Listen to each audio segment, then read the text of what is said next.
Oke, mungkin ini ada sedikit gangguan ya. Mungkin akan saya bacakan saja.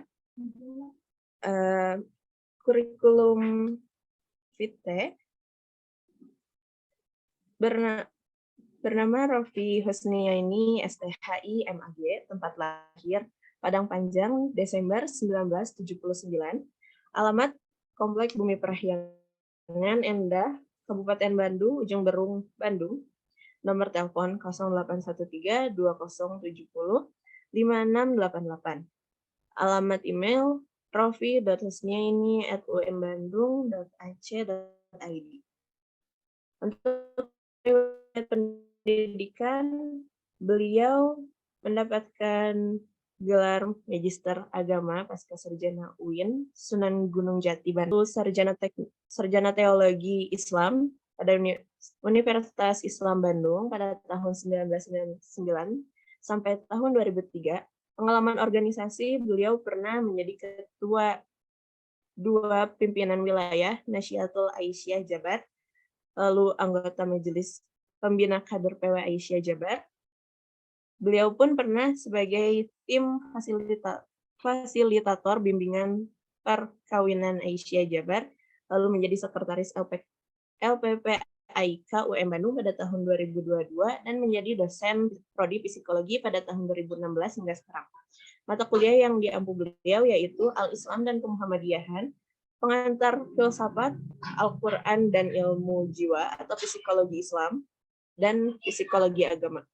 Artikel atau karya yang pernah beliau terbitkan yaitu Hati, Diri, dan Jiwa atau Ruh, Jurnal Akidah dan Filsafat Islam UIN Bandung, Hadis Pengendalian Amarah dalam Perspektif Psikologi, Diroyah, Jurnal Studi Ilmu Hadis UIN Bandung, Urgensi Kematangan Spiritual Terhadap Kesehatan Otak, Jurnal Syifa Al-Qulub UIN Bandung,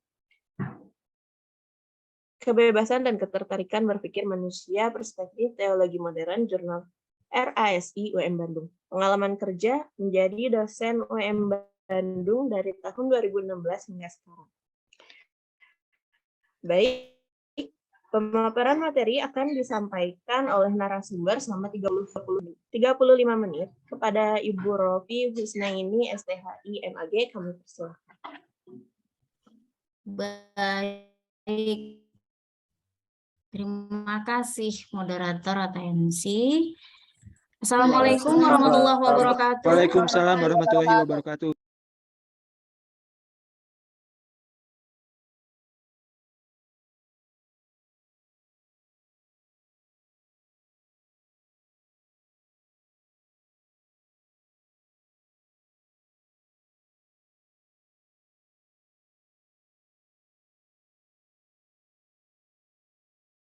Baik, saya menggunakan device yang lain ya. Tapi kameranya tetap yang ada di sini. Oke. Saya berapa minggu lalu ya dihubungi oleh ketua pelaksana itu Lingga. Nah, untuk mengisi materi tentang trust issue. Nah, karena ini sifatnya umum, jadi saya tidak membawa secara Islami. Oke. Cuman saya akan di sini bisa kelihatan ya. Lihatnya di kamera ini aja, yang ini ada saya. Oke.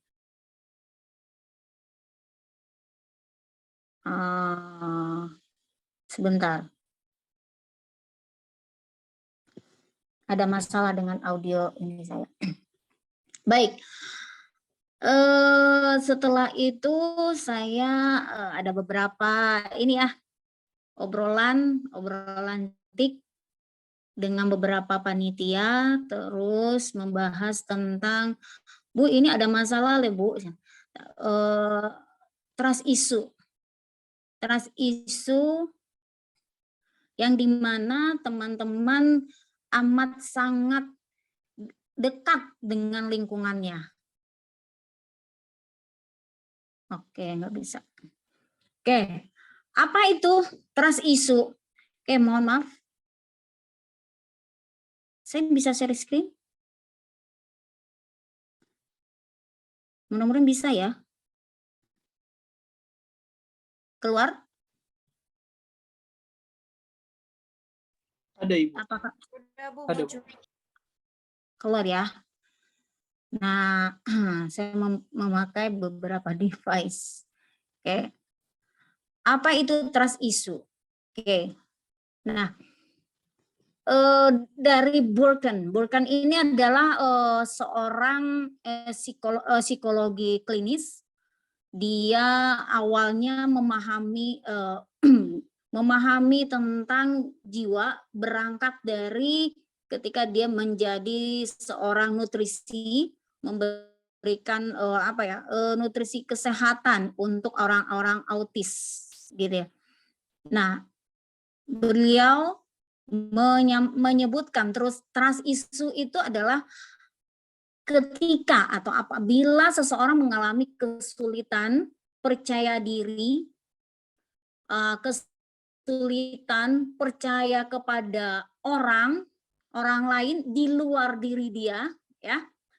Pertama pengkhianatan, terus ada sesuatu yang menjadi ada kebohongan, terus ada juga tentang perilaku yang membuat individu ini merasa dibohongi lah oleh temannya, oleh lingkungannya, gitu. Jadi secara definisi, seseorang mengalami kesulitan percaya pada orang lain karena pengkhianatan, alasan pribadi lainnya, atau tindakan yang dilakukan orang lain terhadap dirinya. Nah, ini bisa terjadi, dialami siapa saja, mulai dari pasangan, ya, mulai dari pertemanan, mulai dari perkenalan melalui media sosial, gitu ya, yang dianggap kita udah percaya nih, gitu. Atau melalui orang yang baru kita kenal di angkot, di bus, atau kita lagi traveling lah, gitu. Berarti itu orang asing. Nah, itu menurut Burken bahwa adanya pengkhianatan. Ketika ada sesuatu yang terjadi dalam diri kita, mereka mengucapkan sesuatu yang, wow, kamu keren loh, gitu. Lingga itu ganteng loh, taunya pakai topeng, misalkan, gitu kan sebuah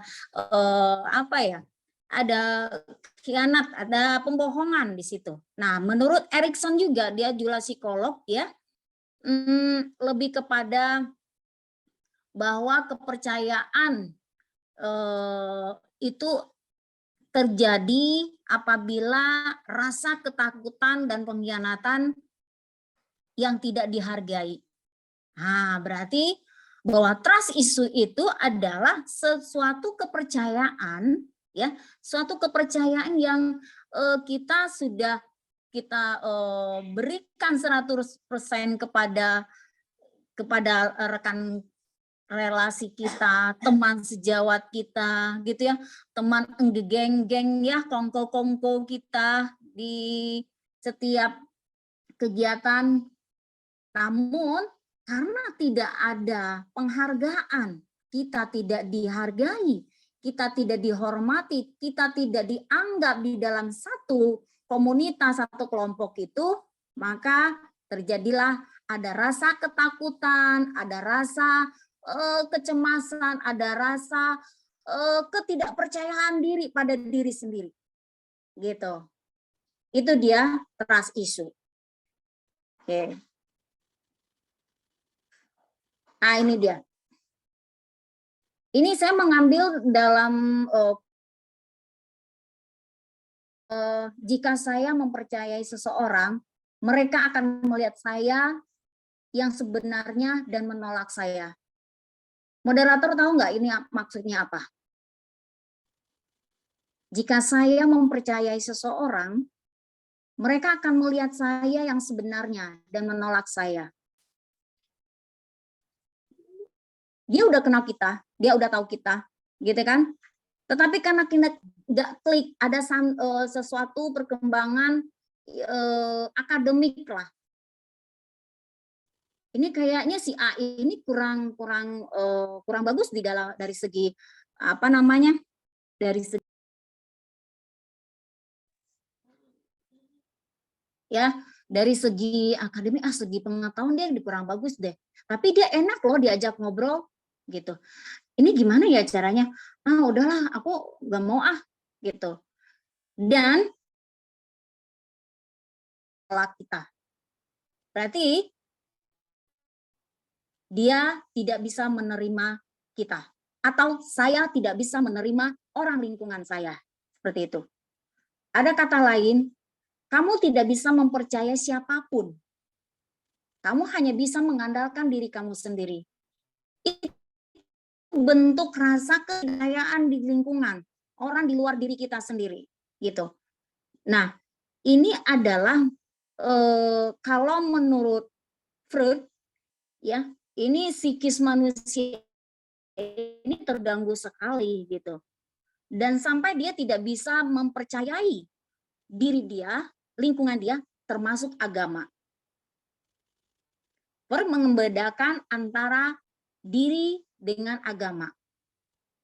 Karena agama itu menyusahkan manusia. Nah, kalau kita sebagai umat Islam memahami diri ini adalah ciptaan Allah Subhanahu wa taala, maka jangan sekali-kali mencurigai orang lain. Jangan sekali-kali menganggap remeh orang lain. Itu ya. Nah, itu berikutnya gitu. Jadi di sini trust issue itu adalah tidak bisa mempercayai orang lain. Ya, di luar diri dia. Baik itu kakaknya, saudaranya, baik saudara kembarnya. Ini lagi hot-hotnya masalah Tasya dan Tashi. Ya, itu heboh. Satu gen aja, satu saudara kembar masih terjadi semacam trust issue. Nah, di dalam diri itu ada ego. Ego yang sangat tinggi. Tapi harus dilihat dulu karena pengalaman yang dialami karena dikhianati. Oke. Kenapa kita harus menghadapi persoalan pengkhianatan? Ya, kenapa? Kenapa kita harus menghadapi? Karena kalau di dalam psikologi Islam itu adalah sebuah ujian yang Allah berikan kepada kita bahwa 3 aspek jismiyah, nafsiyah, dan ruhaniyah, satu kesatuan ini, 3 aspek ini adalah menjadi kekuatan di dalam tubuh kita.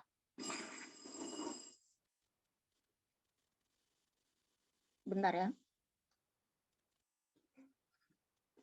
Oke. Sistem kesadaran sadar, terus atas sadar, di bawah sadar.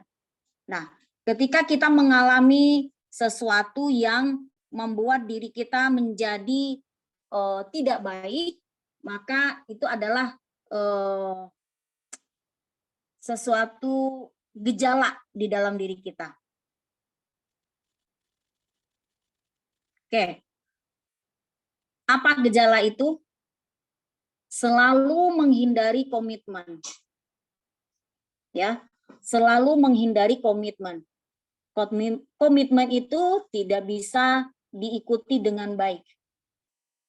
Nah, Nicole Burken ini, komitmen itu kenapa dia menghindari? Kenapa saya menghindari komitmen? Karena saya melihat pasti saya akan ditolak. Pasti saya akan dicemoohkan. Pasti saya tidak diterima di lingkungan mereka. Nah, jadi diri ini terlihat rapuh di hadapan mereka. Itu gejalanya. Jadi tolong diperiksa ya, Anda pribadi masing-masing ya, dilihat apakah saya masuk orang yang menghindari komitmen. Nah, kalau masuk menghindari komitmen itu adalah gejala yang terkena penyakit trust issue. Saya bilang ini penyakit. Kenapa? Karena dia tidak bisa membuka diri, gitu ya. Pertama, menghindari komitmen. Terus di sini nggak keluar ya. Oke. Saya harus mendownload dulu. Terus di sini dilihat selalu berasumsi. Kalau selalu berasumsi pada apa yang ia pikirkan, saya disakiti, saya dicemoohi, saya nggak didengerin, pokoknya saya gitu. Pokoknya ada kecemasan dalam diri terhadap orang lain. Itu adalah gejala. Ya, ketika menghadapi ini, nah nanti saya bahas nanti. Oke, ini bisa dibuka nggak ya? Oke, bentar ya. Nah di sini ada ya, mengapa kita menghadapi trust issue ini.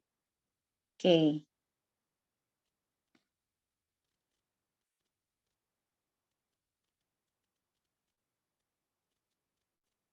Bentar ya.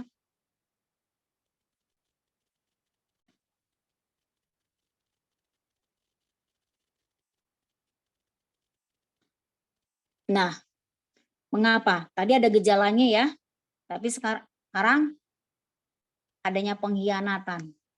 Tadi yang udah dibahas, adanya pengkhianatan. Terus yang berikutnya adalah konflik orang tua. Berpengaruh sekali. Berpengaruh. Konflik orang tua. Karena rasa tidak percaya diri pada orang lain bisa dipicu dari konflik orang tua. Pernah tidak kalian mengalami hal demikian? Melihat, oke, Ibu tidak menunjuk salah satu di antara kalian ya. Coba saya bilang pada diri saya, bilang pada diri Anda masing-masing bahwa saya pernah mengalami itu. Gitu. Akui aja, akui, dan nanti ketika sudah mengakui ada tipsnya. Terus ketiga, ada penolakan sosial yang tadi saya sebutkan. Ya, karena secara akademisi anak ini tidak bagus. Karena makanya kita manfaatin uangnya aja deh. Nah, begitu. Kita manfaati uangnya aja. Ngapain sih kita, dan dia juga orang biasa-biasa aja secara keilmuan. Apa sih mereka nggak paham deh yang kayak gini? Nah gitu. Itu penolakan sosial, baik organisasi, baik di lingkungan akademisi, dan lain sebagainya. Terus pengalaman pahit. Pengalaman pahit yang seperti apa sih? Pengalaman pahit, yaitu diejek. Ya, pengalaman pahit ada pelecehan seksual, baik secara verbal maupun secara fisik, gitu. Pengalaman pahit pernah ditunjuk begini, itu tuh nggak bagus ya. Terus berikutnya adalah attachment. Attachment style ini adalah hubungan yang lebih dalam lagi. Di atas berteman itu ada attachment style. Nah, ini yang dialami oleh beberapa orang dewasa gitu. Nah, ini dia mengapa kita mengalami, mengapa ada trust issue ini di lingkungan ini gitu. Nah, ini dia adanya pengkhianatan, adanya konflik keluarga gitu ya, penolakan secara sosial dan pengalaman pahit. Nah, yang biasanya yang dialami oleh mahasiswa itu hanya 4 ya, pengkhianatan, konflik, penolakan sosial, dan pengalaman pahit. Kecuali yang sudah berkeluarga, maka itu yang kelima, attachment style ya, dalam hubungan suami istri, seperti itu. Nah, apa yang dialami oleh trust issue ini, ada beberapa hal, yaitu fokusnya pada hal yang negatif. Seperti apa sih? Yang tadi, orang itu pasti tidak menghargai saya, pasti tidak akan mendengar saya. Pokoknya pikirannya udah negatif aja tentang diri dia. Saya itu pasti saya mengemukakan pendapat atau memberikan usul atau memberikan sebuah ide, itu pasti saya nggak diterima. Ah udahlah. Nah, dia tuh negative thinking aja terus gitu. Terus yang kedua, tidak mudah percaya. Dia tidak mudah percaya sama diri dia sendiri, bahwa diri dia itu bisa loh gitu. Walaupun kita memahami apa yang disampaikan dosen, apa yang disampaikan oleh mentoring, apa yang disampaikan oleh beberapa kegiatan dalam peningkatan leadership dan kemampuan kita ya, kematangan kemampuan kita menghadapi realitas sosial ini, itu tidak diterima begitu saja gitu. Tidak mudah menghadapi hal-hal yang demikian. Paling juga hanya teori. Itu hanya bodoh, saya hanya ngomong doang gitu. Bener nggak sih gitu? Apa nggak sih gitu? Nah itu yang terjadi di dalam orang yang sudah mengalami trust issue. Terus yang berikutnya adalah pendendam. Nah siapa nih yang pendendam? Jangan sampai terjadi dalam diri kita gitu. Pokoknya yang ini yang saya di dalam slide ini jangan terjadi pada diri kita. Ibu mohon maaf untuk Ya. slide tidak gerak. Oh tidak ada? Tidak keluar? Masih Sebentar. di Oke, baik. why can there be a trust issue? Oh iya. Coba saya cek.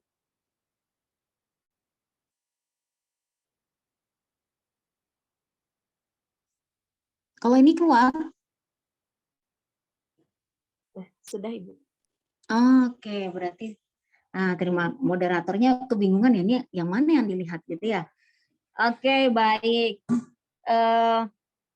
Selanjutnya ini ya yang tadi yang saya sebutkan, mengapa bisa terjadi trust issue. Ini ada pengkhianatan, ada konflik, terus penolakan sosial dan pengalaman pahit. Kalau yang kelima ini adalah masalah hubungan suami istri ya, pasangan suami istri. Oke.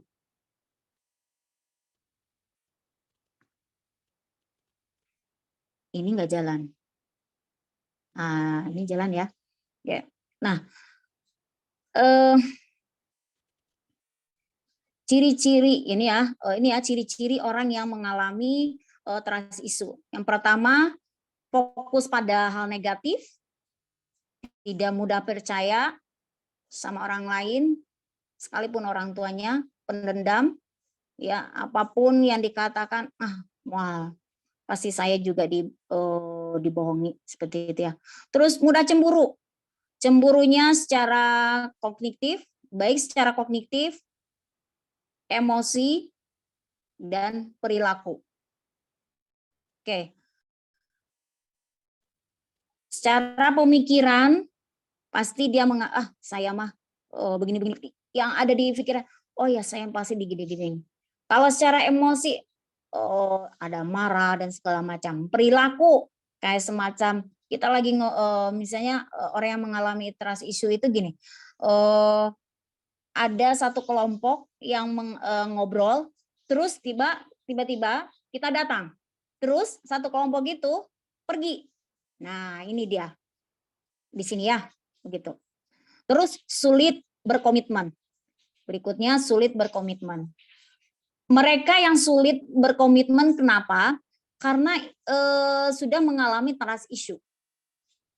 Gitu ya. Sulit berkomitmen, dia tidak percaya lagi gitu. Terus selalu memata-matai, jadi spire. Ya, jadi memata-matai lingkungannya. Itu orang ini baik nggak ya? Bisa menerima aku ya, coba deh aku mau lihat ini dulu bagaimana nggak. Nah jadi begitu, orang itu dari mana ya, coba deh kalau misalnya kalau bukan komunitas ini pasti gini-gini deh. Nah, gitu. Jadi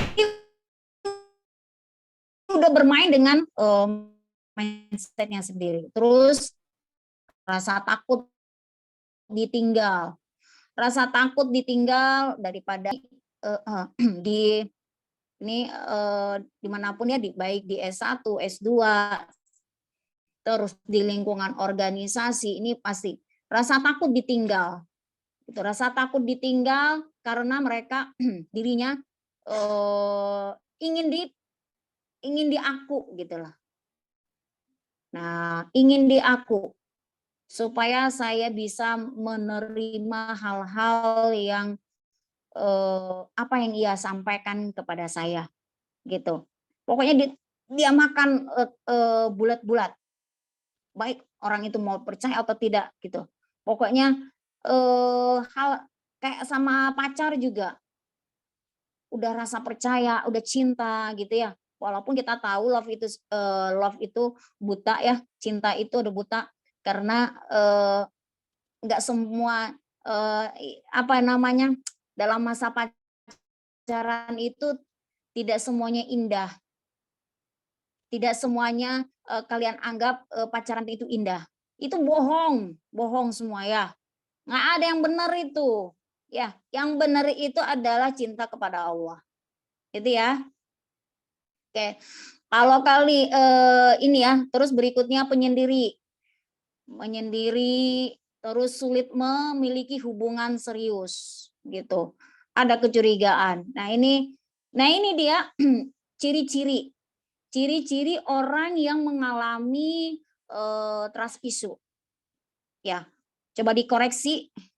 Koreksi diri masing-masing, apakah saya masuk di dalam ciri-ciri ini? Nah, itu hati-hati. Hati-hati ya. Jangan sampai ini menguasai diri kalian. Kalau sudah menguasai diri kalian,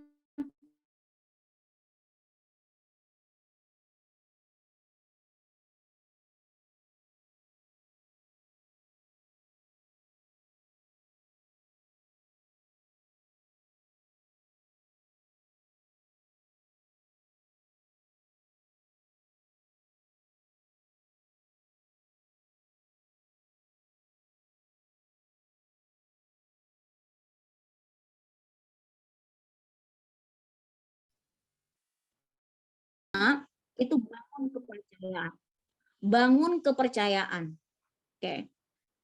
Kalau tidak ada kepercayaan antara diri dengan orang luar diri kita, maka kita tidak bisa menjadi orang yang fight, menjadi orang yang kuat, menjadi orang yang hebat. Jadi membangun kepercayaan adanya menjadi suatu terjalin sesuatu ikatan emosional, diskusi yang asik, ngobrol yang asik gitu ya. Nah, ini ada di dalam surat Ali Imran. Ini dalam surat Ali Imran ini membahas Allah akan memberikan rahmat kepada orang yang berlaku lembut, orang yang saling memaafkan. Jadi orang yang bisa memberikan kepercayaan, ya, maka Allah memberikan rahmat kepada kita. Rahmat apa? Kalau Allah sudah memberikan rahmat kepada kita, nah semuanya sifat yang tadi, yang banyak tadi, hal negatif dan segala macam, mengurung diri, menyendiri, gitu ya, berpikir overthinking, terus pendendam, kayak gitu. Nah itu Allah sudah mengeluarkan. Kalau rahmat Allah sudah turun, maka semua hal-hal yang menjadi kesulitan bagi diri Allah mudahkan. Jadi Allah itu bisa melunakkan hati manusia yang paling keras. Batu aja bisa hancur, apalagi hati manusia. Gitu ya. Oke. Berikutnya adalah komunikasi secara jujur dan terbuka. Katakan, saya pernah trauma, saya pernah mengalami hal ini, tapi hati-hati kalau berbicara, jangan semuanya dimuntahkan, jangan semuanya dikeluarkan, bicara seperlunya, gitu ya. Kepentingannya apa? Khusus pembahasan hal tersebut. Enggak. Jadi orang juga menyukai gitu. Allah menyukai, apalagi manusia, gitu. Karena kita selalu berada di bawah jalan yang benar.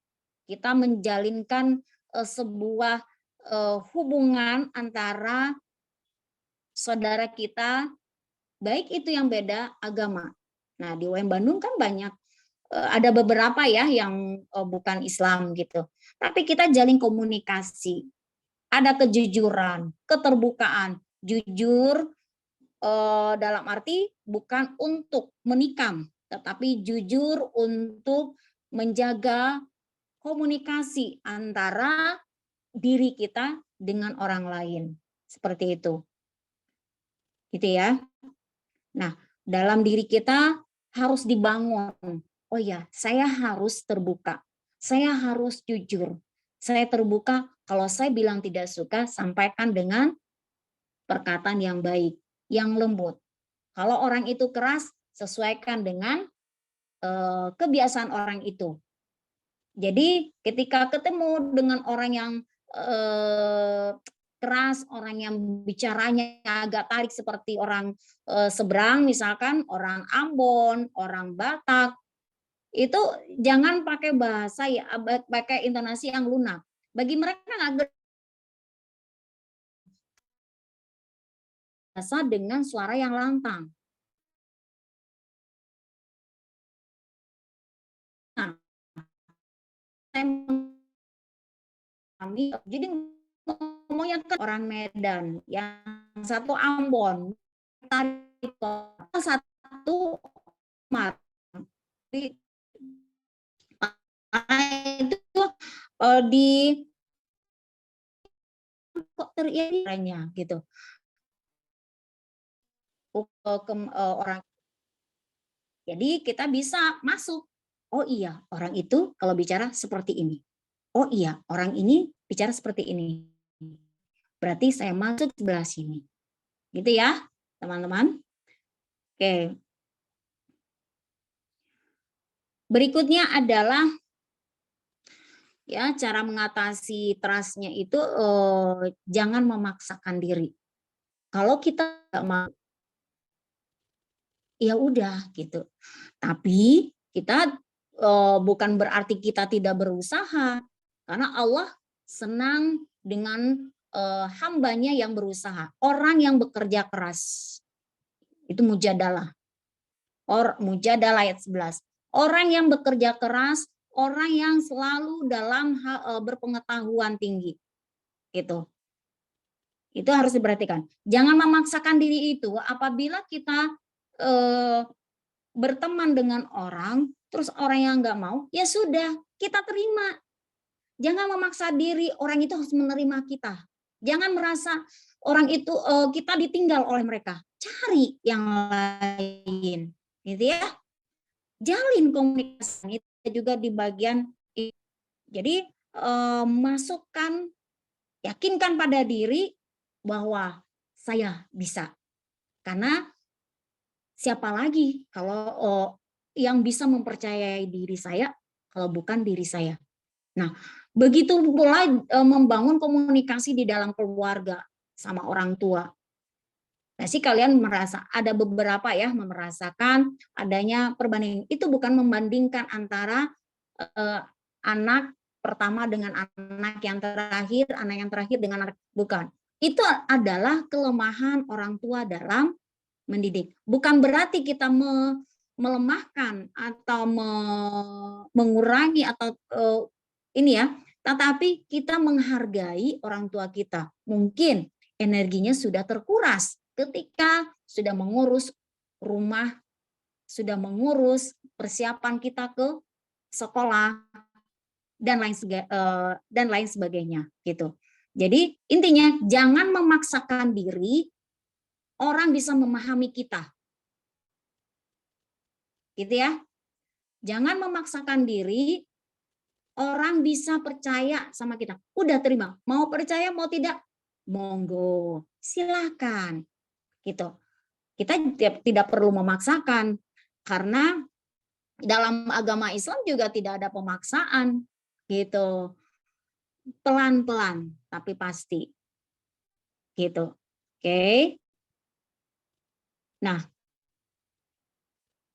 cara mengatasi trust issue selanjutnya adalah bedakan antara kepercayaan dan kontrol. Di dalam sebuah komunitas, di dalam sebuah organisasi hima manajemen, pasti ada terjadi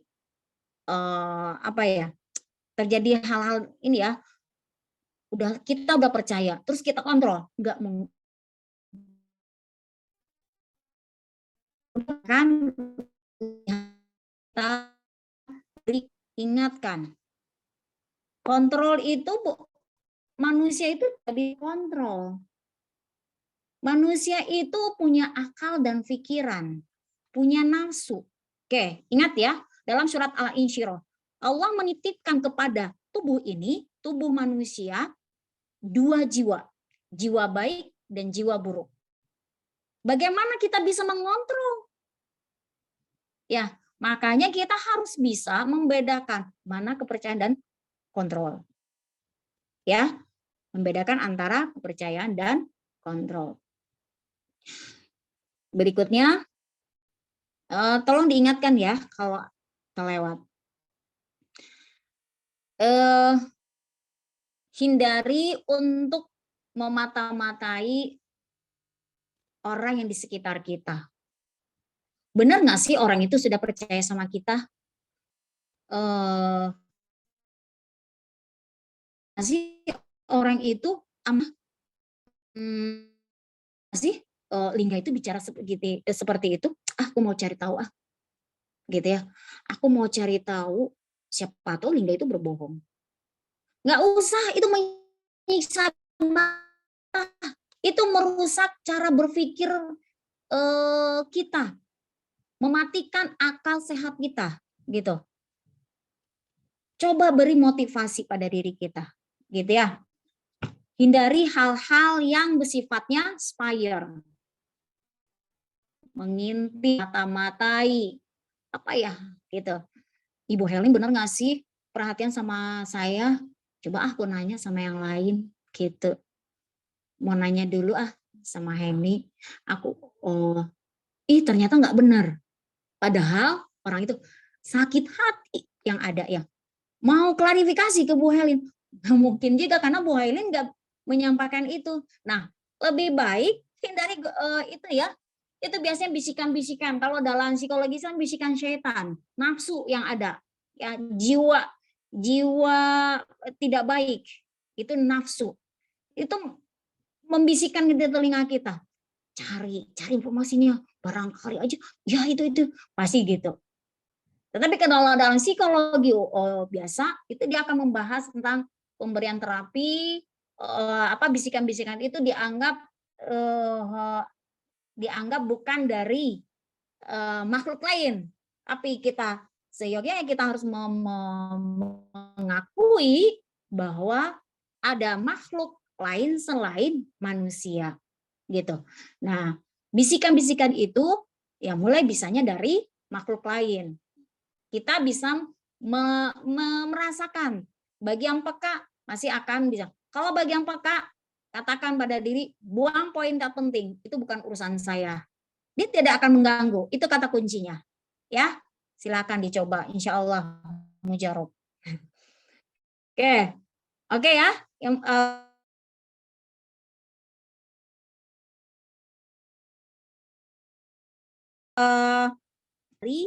godaan untuk mengintip atau memata-matai. Udah easy going aja, oke? Oke, selanjutnya ini ada gambar, kita senyum. Ya. Senyum dan maksudnya adalah buka diri kita. Yuk, kita cari teman yang baru. Siapa tahu teman yang baru bisa menerima kita gitu. Yuk buka diri kita untuk komunikasi dengan yang lain. Yuk kita saling mengenal satu sama lain dengan orang yang baru. Nanti dalam satu bus, ih salah maneh. Jangan begitu. Tenang. Oh iya, kenalkan nama saya Rofi. Ih orang ini SKSD deh. Ih siapa sih lu? Gitu. Enggak usah. Gitu. Kita ya kita bertebaran di muka bumi ini ya, fantasyiru. Ya, insyiru, bertebaran di muka bumi ini dan diciptakan Allah laki-laki dan perempuan. Gunanya apa? Mengenal, bita'arrafu. Ya, saling mengenal satu sama lain. Oh iya, ini orangnya ramah loh.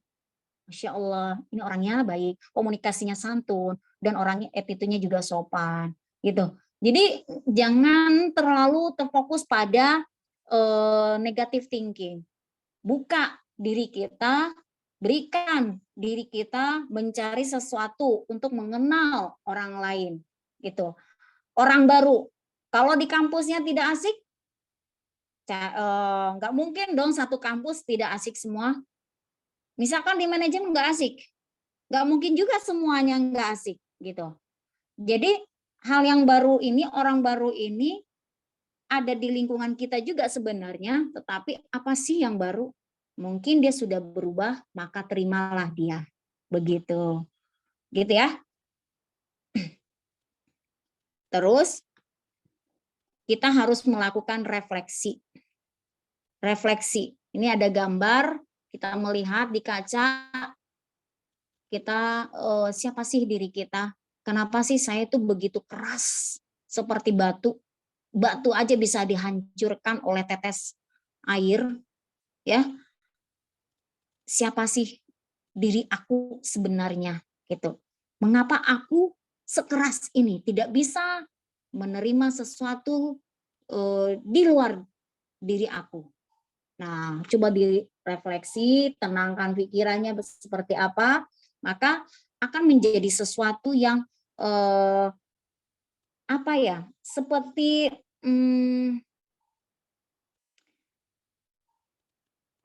pendekatan diri kita yang lebih dalam lagi, lebih deep lagi, sesuatu yang bisa kita mengenal diri kita, bahwa kita itu adalah ciptaan Allah Subhanahu wa taala. Kita itu dibutuhkan oleh orang lain. Nah, seperti itu. Refleksi kalau di dalam psikologi itu melakukan sebuah bacaan Al-Qur'an gitu ya.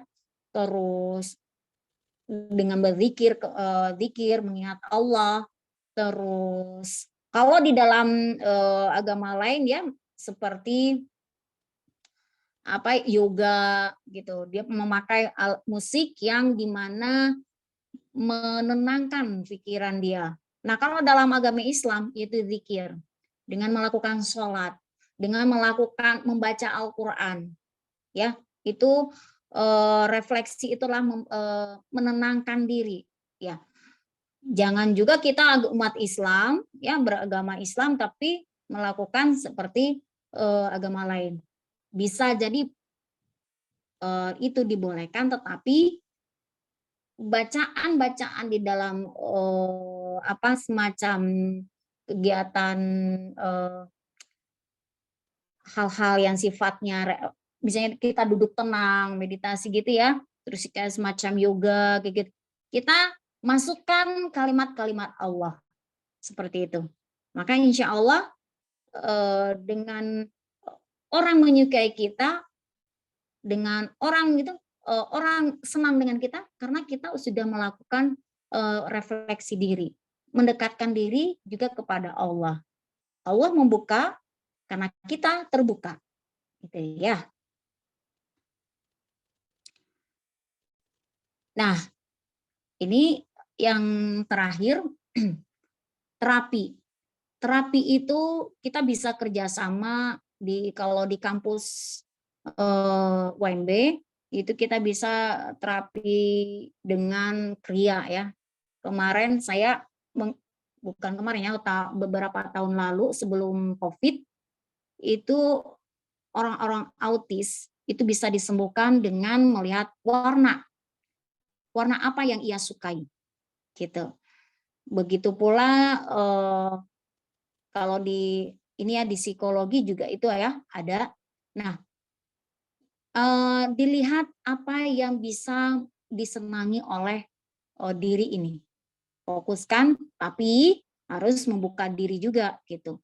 Maka terapi ini kalian harus mempertimbangkan. Kenapa? Karena terapi ini penting. Kalau tidak ada terapi, kalian tidak bisa melihat diri kalian sendiri. Di mana kelebihan kalian? Di mana kemampuan kalian? Bisa nggak sih aku memaafkan orang lain? Nah, lakukan dengan terapi-terapi ini. Ya, baik terapi melalui psikolog, ya psikolog klinik. Misalnya kalau di psikologi ada Bonovi, gitu ya.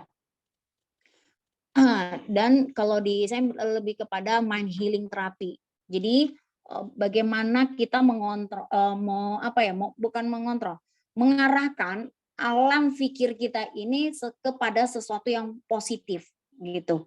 Mind healing terapi namanya. Dengan melakukan bacaan kalimat Allah gitu.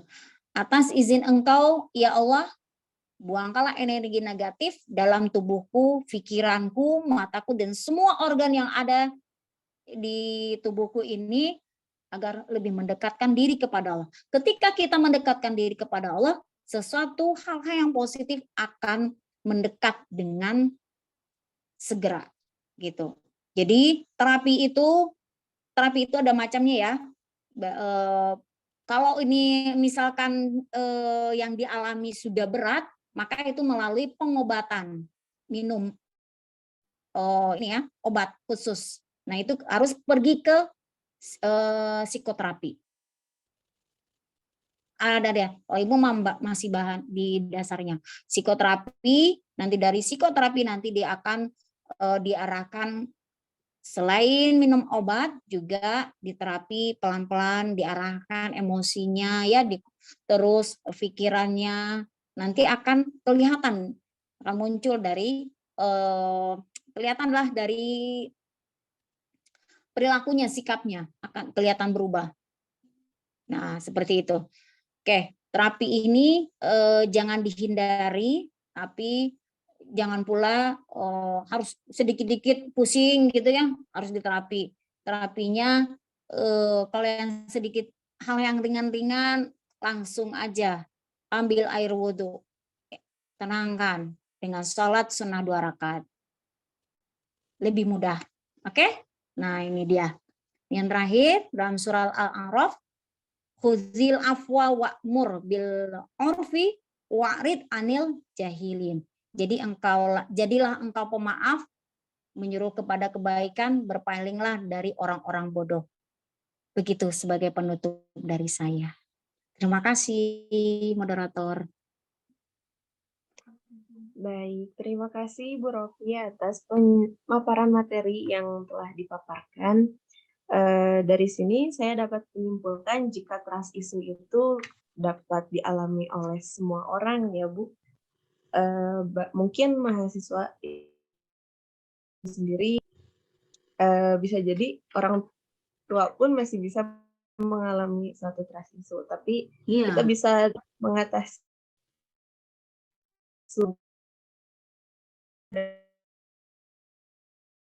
komunikasi secara jujur dan nah Bu, ngomong-ngomong tentang trust issue nih, kami kemarin dari divisi advokasi dengan divisi riset menyebarkan form untuk wadah bercerita akan pengalaman trust issue yang mungkin pernah dialami oleh para mahasiswa atau mungkin partisipan yang hari ini bergabung dalam diskusi umum ini. Dan kami mengambil 2 cerita. Mungkin saya izin untuk membacakan cerita pertamanya, Bu Rofi dan Bu Helin.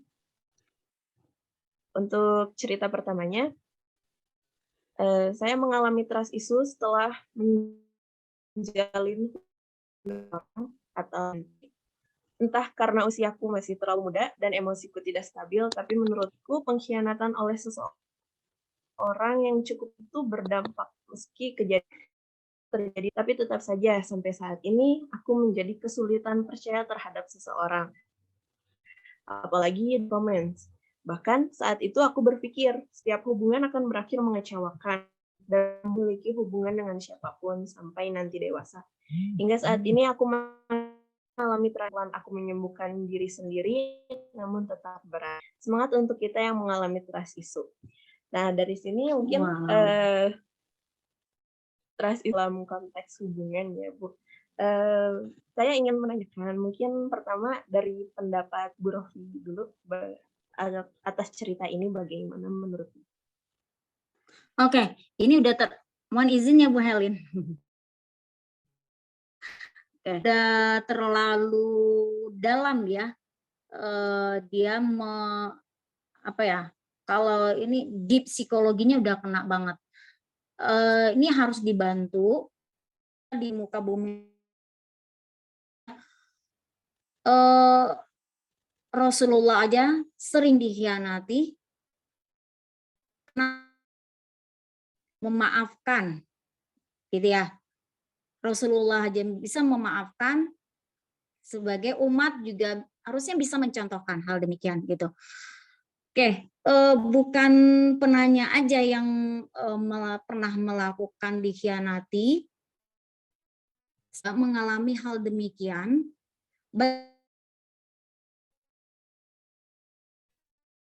dikhianati oleh orang. Nah, saya pakai cara yang nomor berapa teh? Nah, saya membuka diri,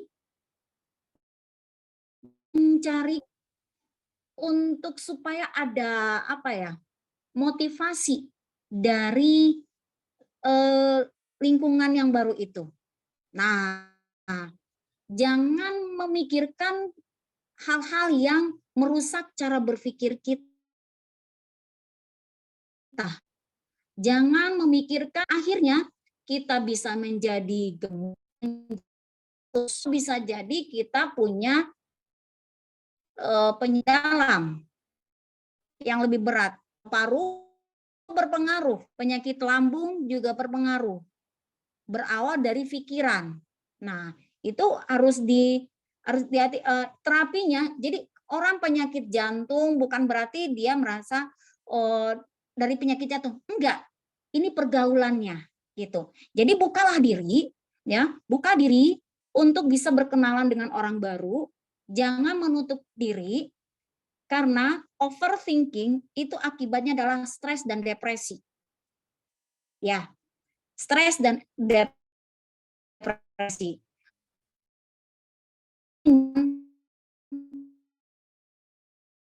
Sakit renggangnya itu. Ya. Nah, kalau bisa saya saran adalah mencari teman baru, ya, kenalan baru, bukan berarti pelampiasan ya, tetapi satu frekuensi dengan kita. Terus komunikasi jujur, terbuka, jangan tertutup, jangan menggali-gali, jangan menjadi orang inspire. Itu aja sih kata kuncinya. Oke.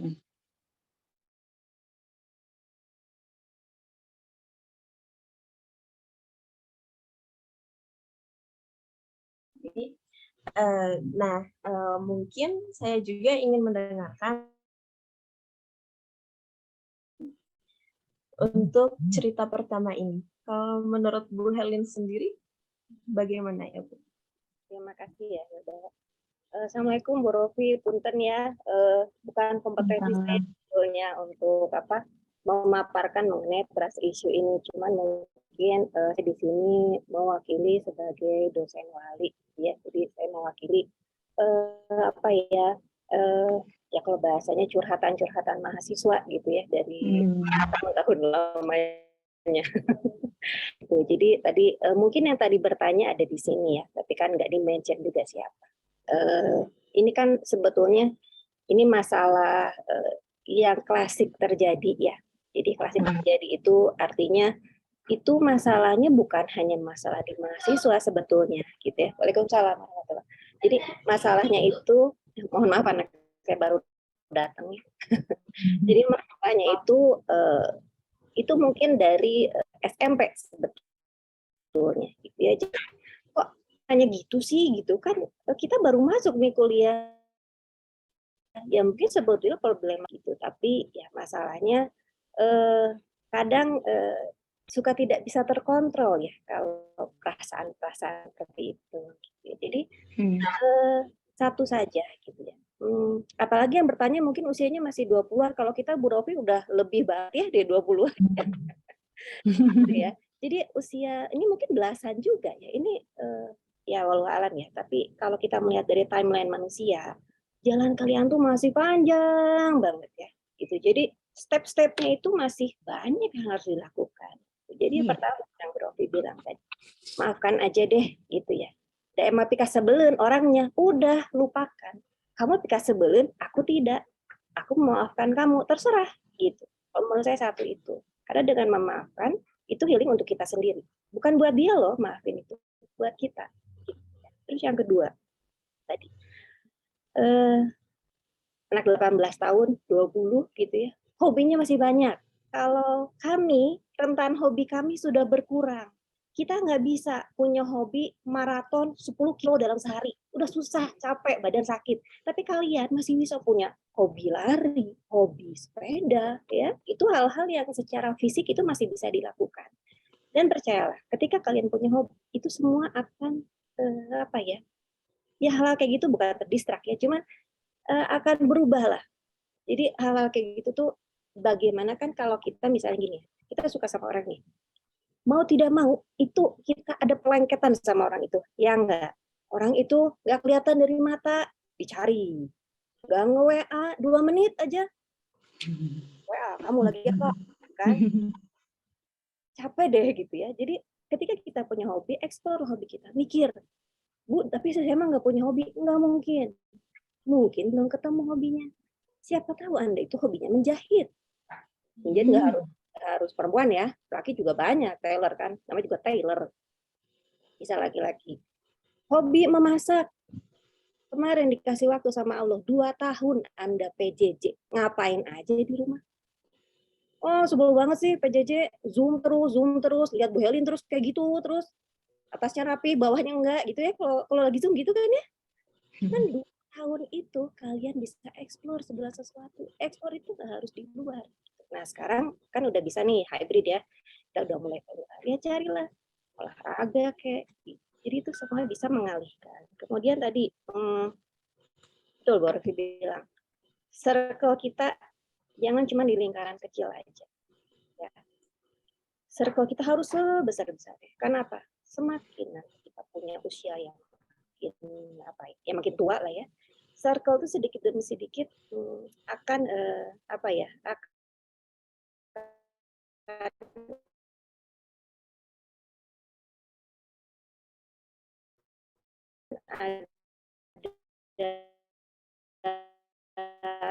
tentu sih itu juga lengket sama satu orang.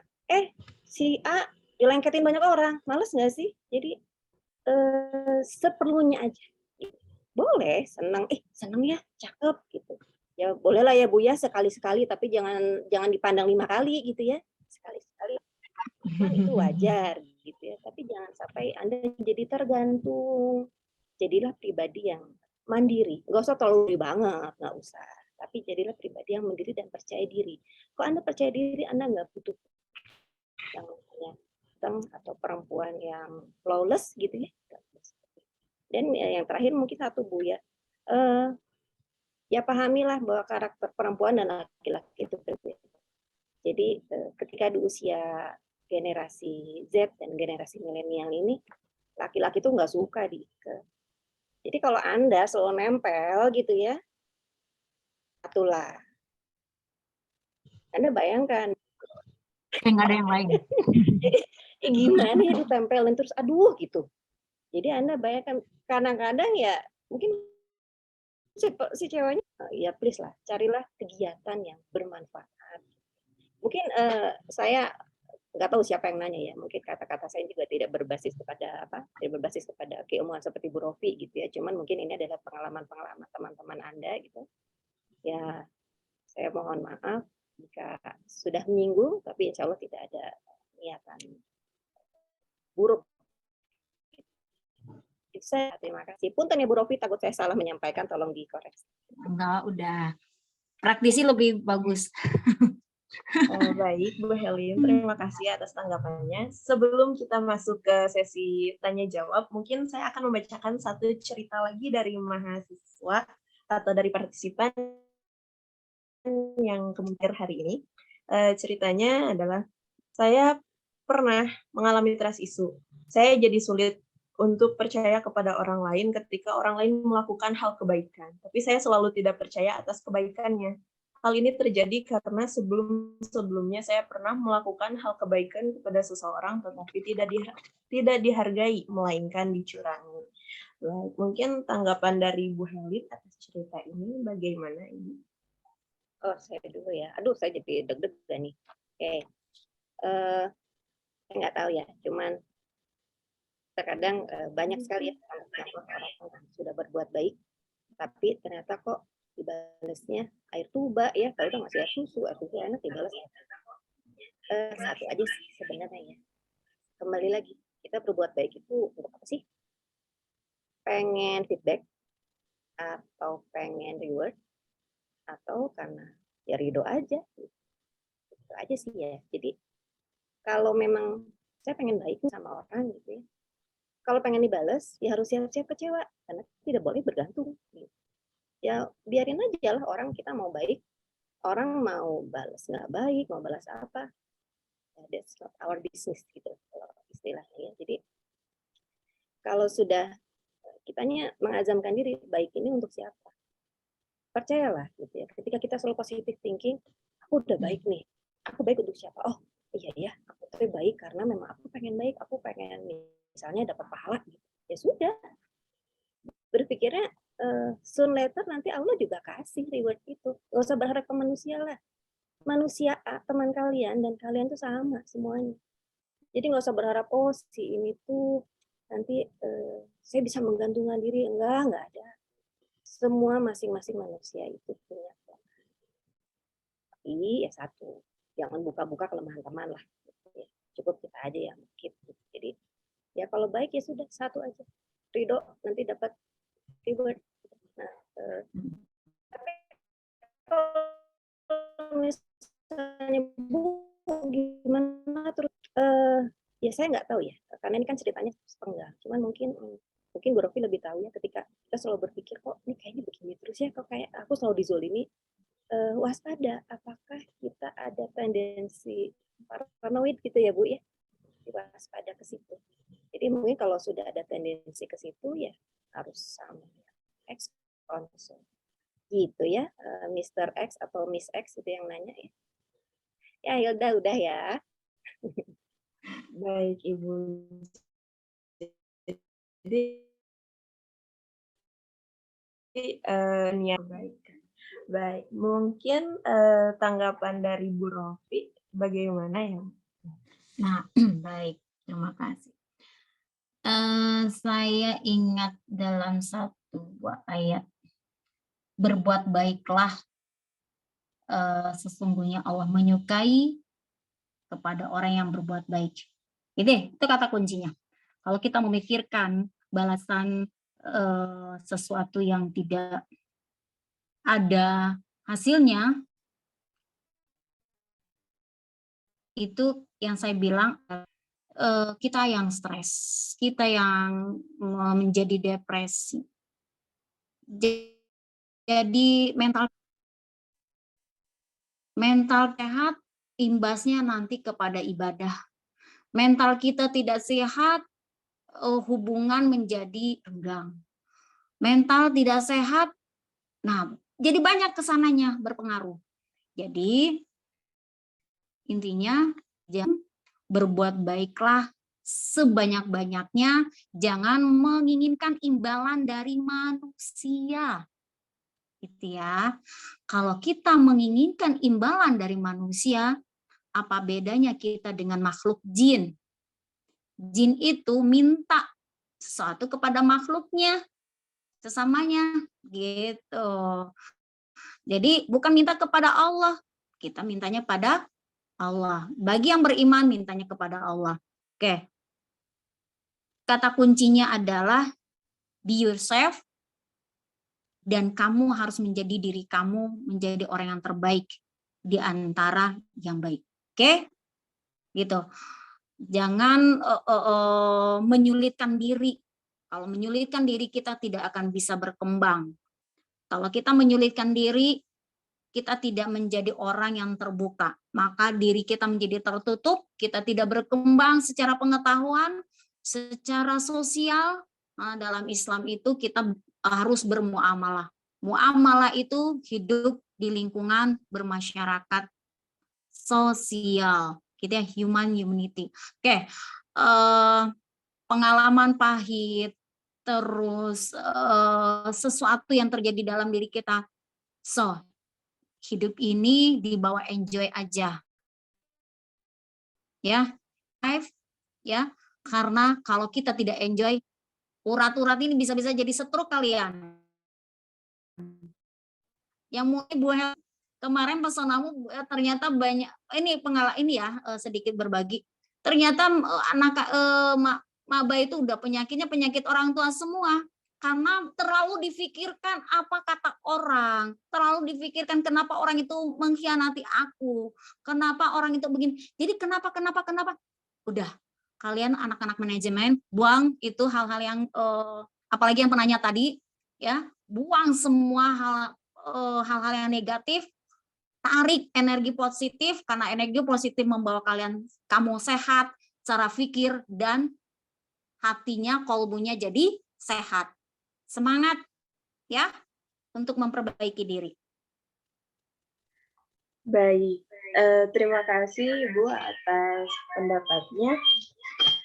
Mungkin sekarang kita akan masuk pada sesi Q&A. Di sini peserta boleh raise hand atau menuliskan pertanyaan di kolom komentar. Nah, kita udah punya nih satu partisipan yang udah raise hand nih dari tadi. Mungkin boleh untuk saudara atau saudari Levita S untuk on mic atau dan on cam juga. Kepadanya kami persilahkan. Untuk kesempatannya, Assalamualaikum warahmatullahi wabarakatuh. Saya Levita izin bertanya kepada Ibu narasumber. Yang ingin saya tanyakan di sini yang mengenai cerita pada masa lalu. Pada masa lalu saya itu sering dibully dan tidak mau ditemani teman. Dan saya dulu orangnya itu sangat priang dan bergaul, tetapi hasilnya saya mau berteman dengan mereka menjauhi saya dan berkata saya tidak good looking, warna kulit, postur tidak sama seperti mereka, dan itu membekas sampai sekarang.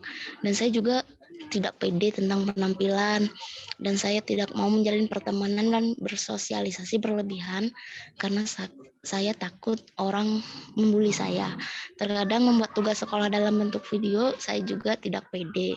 Apakah hal ini termasuk trust issue dan bagaimana saya mengembalikan confident dari diri saya itu sendiri di depan orang-orang. Yang kedua yang ingin saya tanyakan, apakah hal ini bisa sembuh dengan sendirinya, atau memerlukan bimbingan dari psikologi?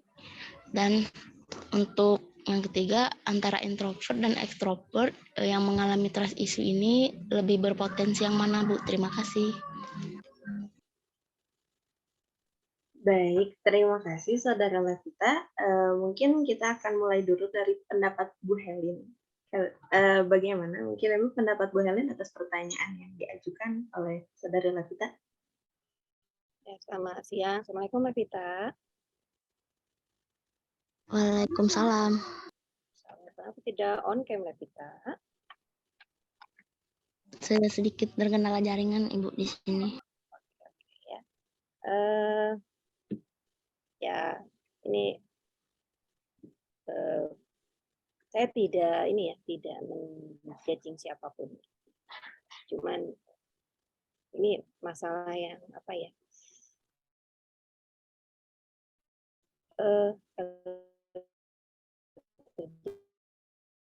Pada teman-teman dong, yang kulitnya mulus, allowance buat ngapain aja. Yang cantik selalu ditolerir kalau buat salah, gitu ya katanya ya. Yang ganteng selalu begitu. Nah, coba kita ada di circle yang sehat ya. Jadi hal-hal kayak gitu itu dihilangkan, gitu ya. Saya selalu bilang ke mahasiswa ya, berpakaian rapi, ya, enak dilihat. Itu bukan lantas katakan bahwa oh berarti yang ganteng oke, yang tidak nggak oke. Itu. Tapi artinya bahwa semua orang itu sebetulnya sama. Mau dia kulitnya cerah, mau yang eksotis gitu ya, itu semua sama. Itu. Nah, sekarang kita ada di lingkungan yang sehat. Belajar dari kita. Tidak memandang orang itu, oh dia nggak gitu. Itu mulai dari anak siswa kepada temannya, mulai dari saya dan teman-teman dosen ke mahasiswa, saya dan teman-teman dosen ke sesama dosen juga, gitu ya. Jadi mulai dari.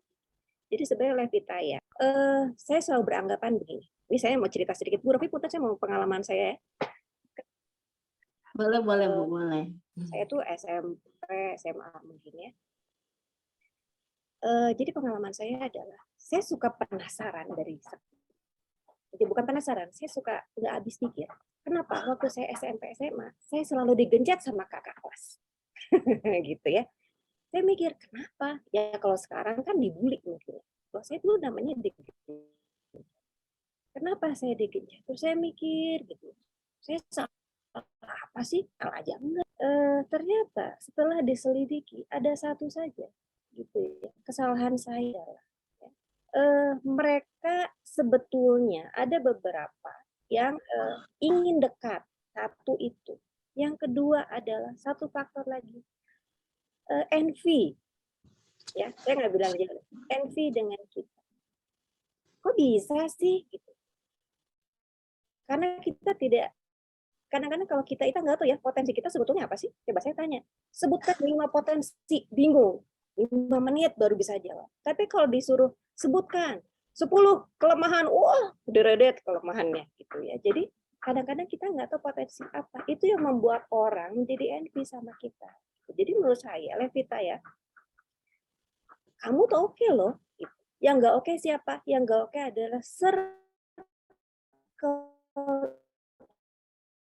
itu. Jadi bukan kita dibully karena kita yang salah, no. Yang dibully itu bukan orang yang bersalah. Circle-nya yang nggak ngerti, satu, nggak ngerti bersosialisasi, nggak ngerti bagaimana menghargai orang lain. Dia pengen dihargai, tapi dia tidak menghargai, itu dia nggak ngerti caranya. Sebetulnya orang-orang yang seperti itu sebetulnya orang-orang yang menurut saya itu kasihan ya, karena mereka nggak bisa komunikasi. Komunikasi dengan cara apa ya? Komunikasinya dengan cara yang rude seperti itu, gitu ya.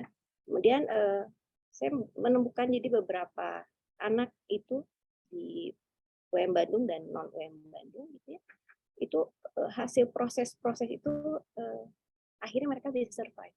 Artinya apa? Mereka bisa menemukan kepercayaan diri kembali dengan berbagai cara. Ada yang konsul, ada yang bahkan ngobrol sama saya yang saya bukan psikolog ya, bukan ahlinya gitu, tapi itu semua bisa kembali lagi.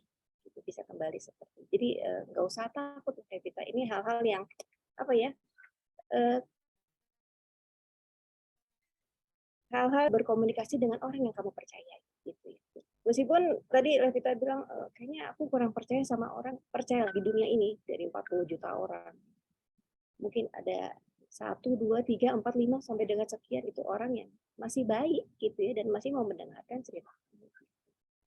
Kalau bisa mau berkonsultasi ya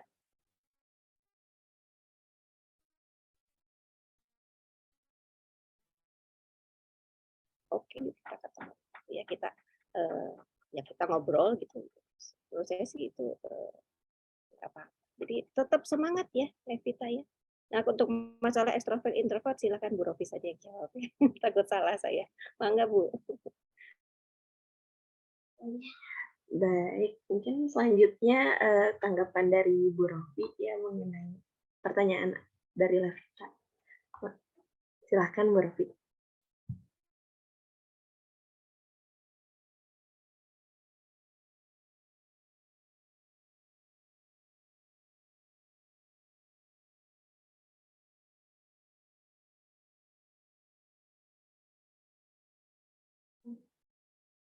Ibu mohon maaf, suaranya belum masuk.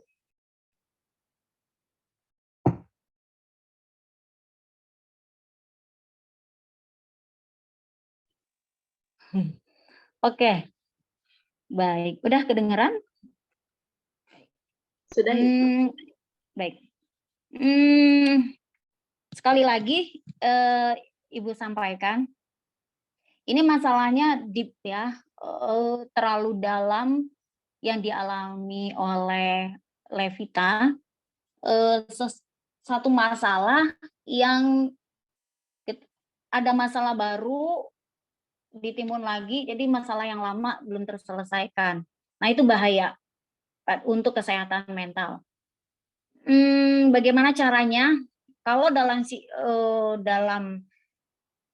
psikologi agama, kita harus memahami dulu itu ada bahwa itu ada pembeda ya antara diri dengan agama, termasuk juga dengan Freud. Oke, itu harus diubah, didobrak benteng itu.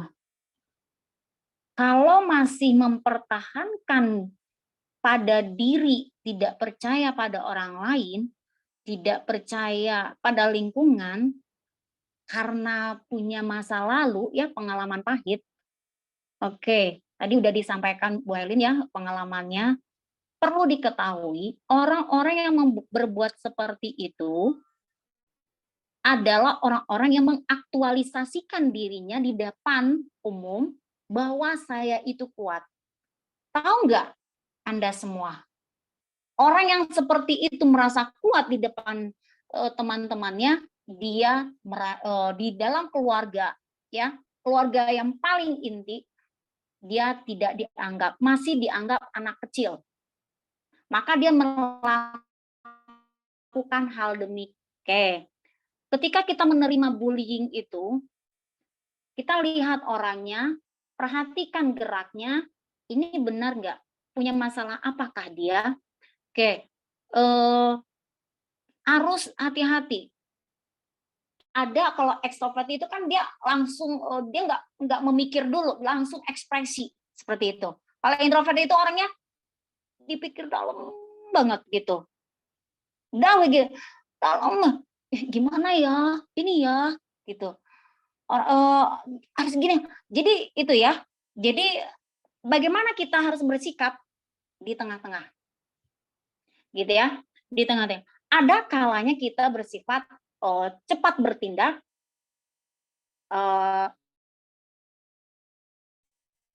cepat, jangan lama berpikir, gitu. Kalau kita dibully, bulinya seperti apa dulu nih, gitu. Kalau bulinya verbal, bahasanya seperti apa. Nah itu para psikolog harus paham, harus memahami itu bagian mananya, gitu. Apakah terlalu menyakitkan gitu karena kita terlalu lembut? Nah, bisa jadi gitu. Jangan menganggap lingkungan itu kasar. Jangan menganggap kita juga terlalu lembut gitu. Jadi kita harus balance. Di muka bumi ini kita itu bisa meminjak kaki, kita balance. Kita tuh hidup di muka bumi ada keseimbangan. Begitu pola kita dalam pergaulan harus balance gitu. Buang semua terkait masa lalu itu, pengalaman pahit itu, gitu ya. Karena masa lalu itu tidak akan membuat kita menjadi, apalagi ya pengalaman masa lalu yang pahit-pahit ya. Karena yang pahit itu cukup Sambiloto. Oke.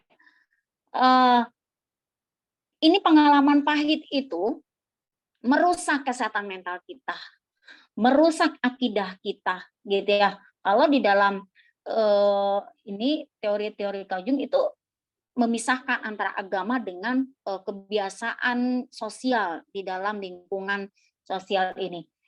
Buang semuanya gitu ya. Saya juga pernah ya, sedikit pengalaman. Saya juga pernah dibully, disenggol, kena ujung meja itu sakit itu. Ulu hati kena ujung meja itu saya masih kelas berapa? Apakah perlu kita dendam? Tidak perlu. Komunikasi langsung dengan guru. Alhamdulillah saya langsung komunikasi dengan guru dan teman-teman. Kenapa? Ternyata benar yang dibilang Bu Helen tadi. Dia ingin kenalan dengan saya. Begitu. Caranya berbeda gitu. Ada caranya untuk berkenalan itu dengan kalimat atau penyampaian yang kasar, dengan perilaku yang kasar. Dia itu ingin kenalan dengan kita.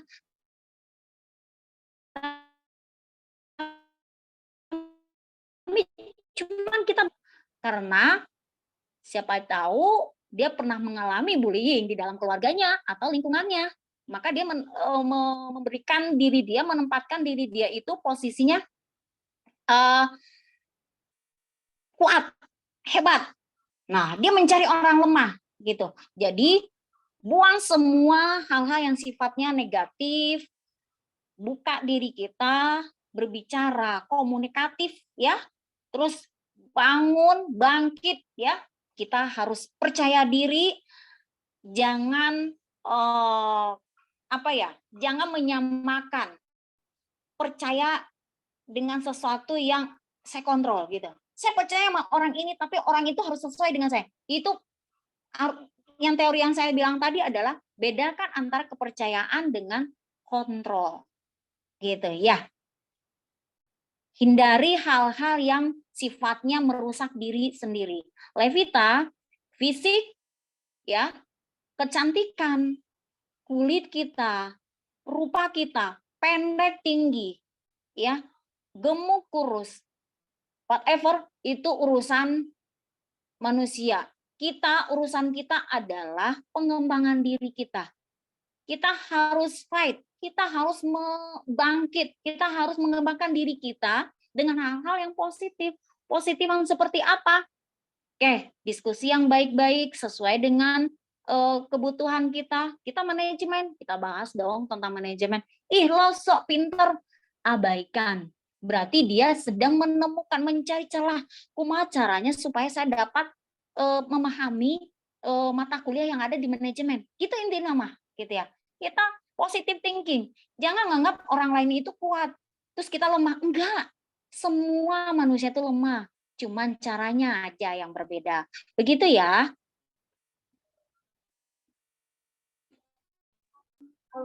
Semangat Levita. Baik, Bu. Baik, terima kasih Bu Rofi atas jawabannya. Ini ada beberapa penanya nih Bu di kolom chat. Mungkin akan saya bacakan dari penanya pertama.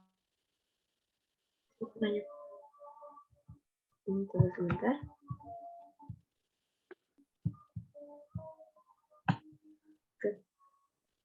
Penanya pertama yaitu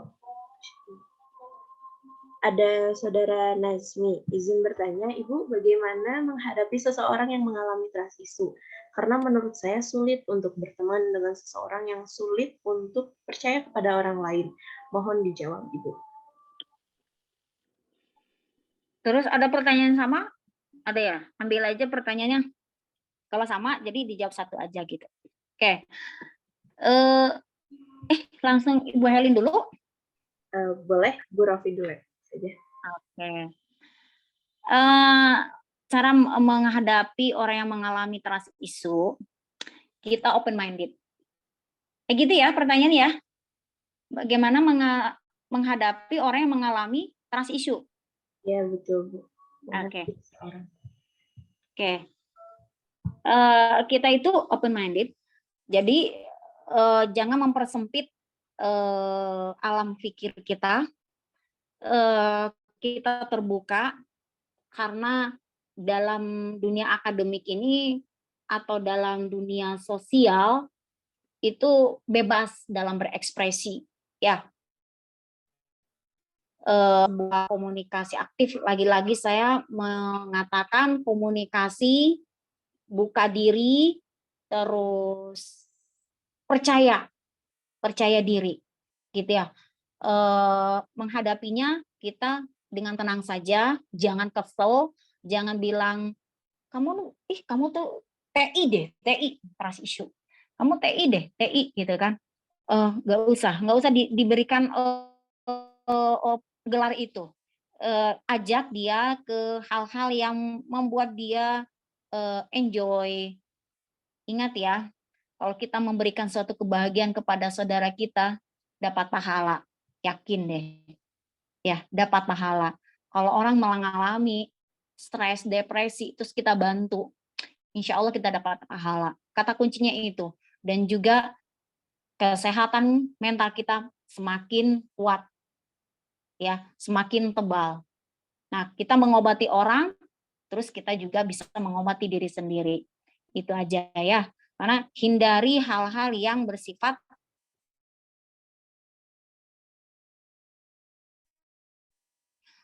jangan merasa ditolak dulu. Oke? Open minded, yakinkan diri bahwa kita berbuat untuk tapi karena Allah dan untuk diri kita sendiri. Ya, itu aja. Terima kasih, Hilda. Ya, terima kasih juga Ibu. Mungkin pertanyaan selanjutnya akan saya tanyakan kepada Bu Helin dari Kang Dadang Kurnia. Izin bertanya, Bu, apakah lembaga bisa mengalami trust issue dan bagaimana mengatasinya? Lembaga bisa mengalami trust issue, maksudnya gimana? Dari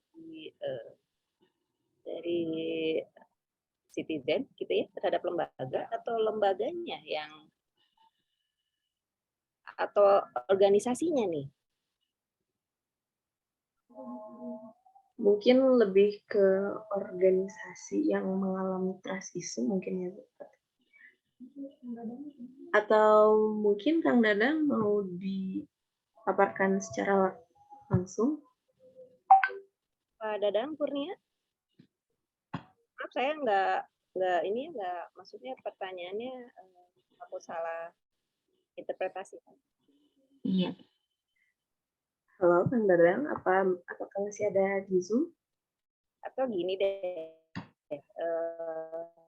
kalau saya jawab mungkin ini kalau interpretasi saya gini, apakah lembaga itu bisa mengalami trust issue kalau misalnya kita gitu sebagai nggak usah jauh-jauh lah, Anda mahasiswa, ya, Anda mengalami ketidakpercayaan terhadap lembaga, di mana ada di situ mendapatkan ilmu gitu ya. Harus kembali lagi, apa yang membuat Anda menjadi tidak percaya? Kalau menurut saya ya, harus ada bukti-bukti otentik bahwa Anda nggak percaya. Misalnya gini, saya nggak percaya nih, misalnya saya oleh Bu Eli, kan saya representasi lembaga dong ya sebagai dosen. Saya mata kuliahnya Bu Eli, tapi saya tuh masuk terus. Tapi kenapa saya dapat E atau dapat D gitu? Nah, terus setelah nilai keluar, Anda berpikir, wah saya udah nggak percaya lagi, saya udah masuk terus, tapi ibu masih tetap kasih saya deh. Nah, misalkan kayak gitu. Nah, itu kembali lagi apakah itu trust issue atau bukan. Kembali lagi lihat bukti-buktinya. Saya tidak melihat di Anda masuk terus, langsung dapat A. Emang saya melihat dari wajah Anda? Enggak kan? Hal-hal kayak gitu. Apalagi sulit ya ketika kita melihat kita harus kerentanan percaya pada lembaga itu sejauh mana. Nggak bisa misalnya saya bilang, saya nggak percaya lagi misalnya sama pemerintah misalkan. Dilihat juga harus secara komprehensif lah kalau kita melihat ke lembaga itu. Saya nggak percaya ke pemerintah hanya karena misalkan pemerintah menaikkan BBM hanya di satu faktor aja. Pemerintah menaikkan BBM. Saya jadi udah nggak percaya lagi karena saya jadi susah nyari Pertalite misalnya. Sekali lagi, setiap kebijakan ya itu pasti ada side effect-nya. Kenapa sih sampai ada kenaikan itu pasti kan bermasalah dengan hubungannya dengan subsidi. Siapa sih misalnya ya itu yang paling. Jadi ini kalau kita bicara isu pada lembaga ini halnya harus dikajinya nggak bisa nih, harus komprehensif lembaga apa dulu, apakah Pemda, apakah UM Bandung, apakah Pak Jokowi representatif dari negara. Itu ya, kalau menurut saya sih gitu ya, dan ya, yang tidak ada wajahnya tidak menampakkan diri. Udah ya. Semoga memberi inilah ada sedikit kelemang-kelemang pencerahan ya. Baik, terima kasih Bu Helin. Mungkin karena waktu juga ya, jadi teman-teman kita akan membacakan satu pertanyaan terakhir lagi dari saudari Naomi Dayuvina. Assalamualaikum, saya Naomi dari Prodi Manajemen.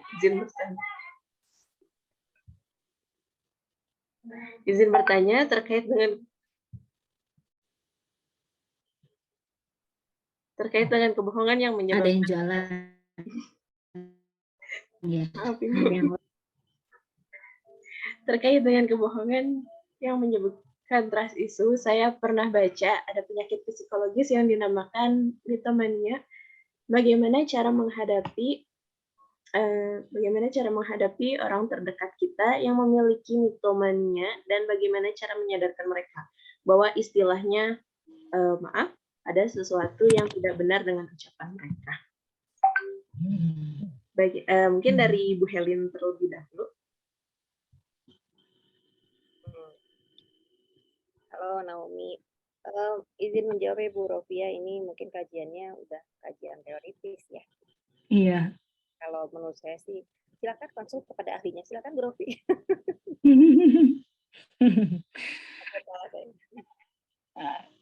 Intinya saya juga bukan ahlinya juga Bu, bukan psikolog. Ya, kalau dari ini kalau dilihat dari mitomania ini kan orang yang suka berbohong ya, gitu. Terus bagaimana dengan orang yang suka mencuri, itu kebiasaan. Nah, terapinya lama.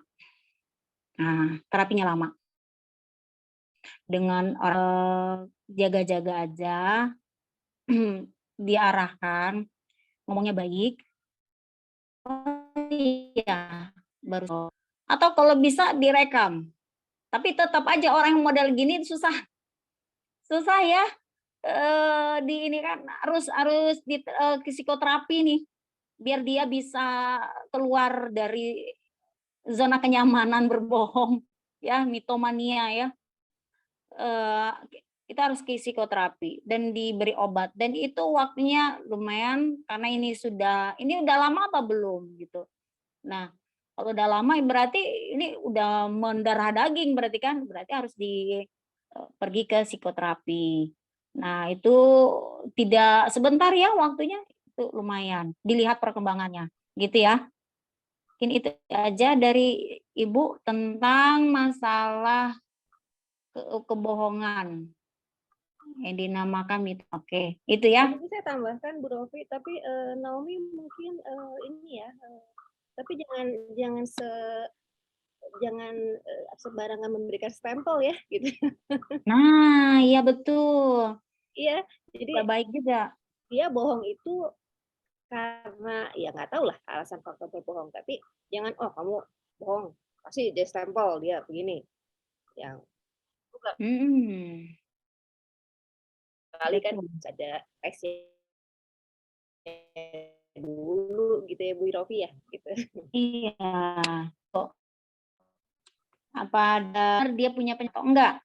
Jadi kalau langsung dicap jadi pembohong nggak mungkin, nggak bagus juga gitu ya. Bukannya nggak mungkin ya, tidak bagus kita langsung menjudge orang itu punya penyakit itu, gitu aja. Harus ada diagnosa medisnya. Kita tidak boleh mengatakan hal demikian. Bu, gejalanya sama Bu. Mohon maaf, kita ini harus bekerja sama dengan pihak medis. Gitu, oke? Betul, jadi jangan mendiagnosis sendiri ya, apalagi tidak dengan. Iya, betul. Apalagi di review ya sama teman-teman. Benar. Aduh. Untuk pertanyaan, mungkin tadi saya menyampaikan ini pertanyaan yang terakhir, tapi ketika dilihat ini ada 2 pertanyaan lagi. Kalau menurut Bu Helin dan Bu Rofi, apakah kita akan membahasnya di sini atau bagaimana baiknya, Bu? Mangga ini Bu Helin,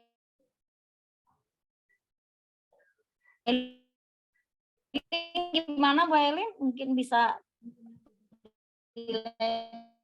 waktu melalui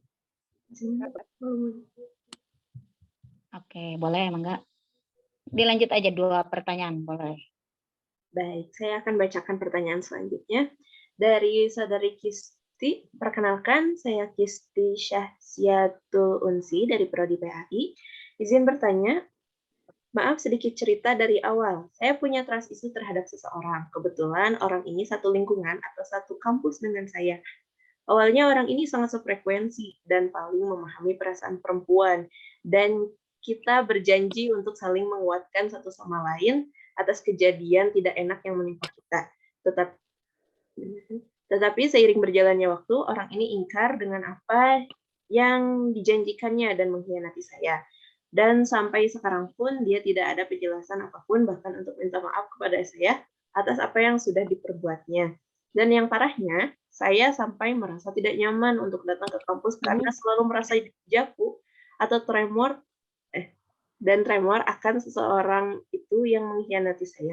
Bagaimana cara sederhana untuk mengontrol semua perasaan tidak enak yang bisa muncul secara tiba-tiba dan tidak tahu situasi kondisi? Mungkin dimulai dari Ibu Rofi terlebih dahulu. Oke. Jawabannya hampir sama ya. Dengan yang tadi, kalau memahami atau mengalami satu hal, jangan terlalu terlalu difikirkan mendalam.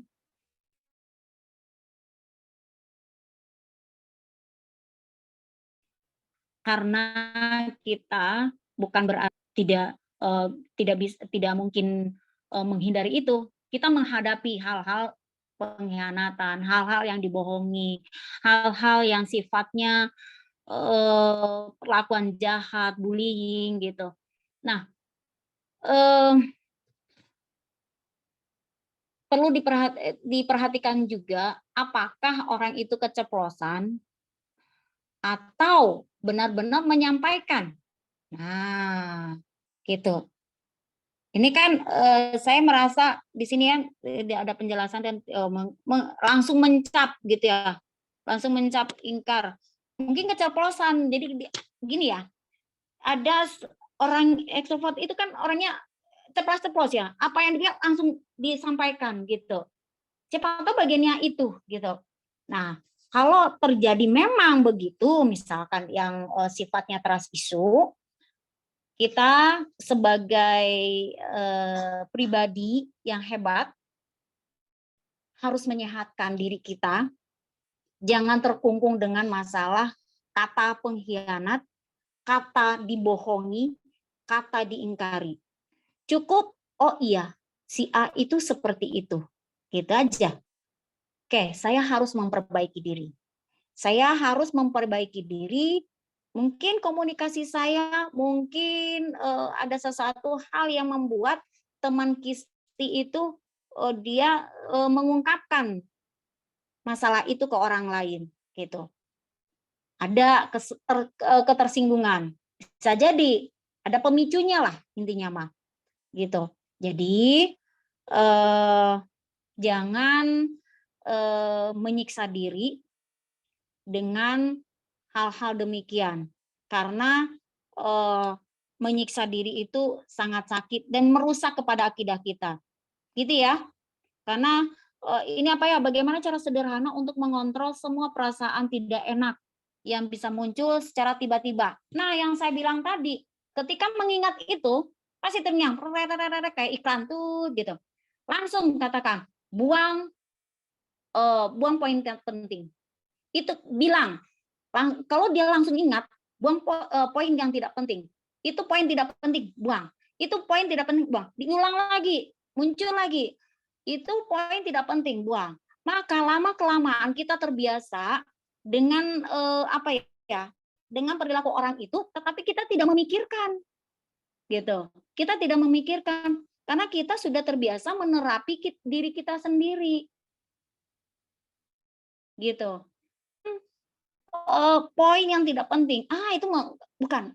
Saya tidak memikirkan itu sekarang. Yang saya pikirkan sekarang adalah thalabul ilmi. Nah, itu membuat sehat mental kita. Itu membuat cara berpikir kita menjadi hebat. Itu membuat jiwa kita menjadi baik. Gitu ya. Itu caranya. Cara yang saya berikan untuk kistik. Jadi, apa ya tadi? Ketika lalu seperti iklan, seperti apa sirene, katakan bahwa itu tidak penting bagi saya, buang jauh-jauh. Ucapan itu berkali-kali. Insya Allah itu akan hilang dengan sendirinya. Gitu ya. Terima kasih. Baik, terima kasih Bu Rofi. Mungkin ini pertanyaan terakhir ya dari partisipan. Assalamualaikum Ibu, perkenalkan saya Afifah Nabila dari Prodi Manajemen. Saya selalu merasa tidak percaya untuk menyerahkan suatu pekerjaan atau tugas kelompok kepada orang lain. Seringkali saya berpikir untuk mengerjakannya sendiri, bagaimana cara mengatasinya. Mungkin saya akan menanyakan kepada Bu Helin. Bagaimana tanggapan dari Ibu? Silahkan Ibu. Atau mungkin saya nggak kenal dekat ya, cuman mungkin dari karakternya Afifah kayak perfeksionis ya. Pengen gitu segala sesuatu tuh nih sama aku aja gitu. Tapi kan kita homo sapiens ya, makhluk yang ya. Jadi belajarlah untuk mendelegasikan sesuatu kepada temannya kah, kepada saudaranya kah, gitu ya. Nanti ketika bekerja mendelegasikan kepada rekan kerja, kepada bawahan, itu yang harus belajar dari sekarang. Kan masa kuliah ini kan bukan hanya belajar, saya selalu bilang ke mahasiswa ya, Bu Rofi ya. Jadi mahasiswa itu jangan jadi mahasiswa kupu-kupu deh, kuliah pulang. Oh kemarin mah enggak ya, di rumah terus ya. Nah nanti next ya semester ganjil jangan kuliah pulang. Bergaullah yang banyak, berorganisasilah yang banyak. Untuk apa? Itu belajar. Karena nanti akan jadi apa ya, seperti prototype nanti Anda kerja ya begitu kurang lebih. Itu personality orangnya ada yang A, B, C, D, macam-macam. Kalau misalnya dengan karakter yang aku nggak bisa nih berbagi kerjaan dengan orang lain, aku pengen jadi entrepreneur, kata siapa entrepreneur itu nggak berbagi kerjaan dengan orang lain, emang semua mau dikerjain sendiri enggak. Jadi, semuanya itu ada proses belajarnya Afifah. Bu, sulit, tapi sedikit. Mulai dari misalnya di rumahnya ada saudaranya,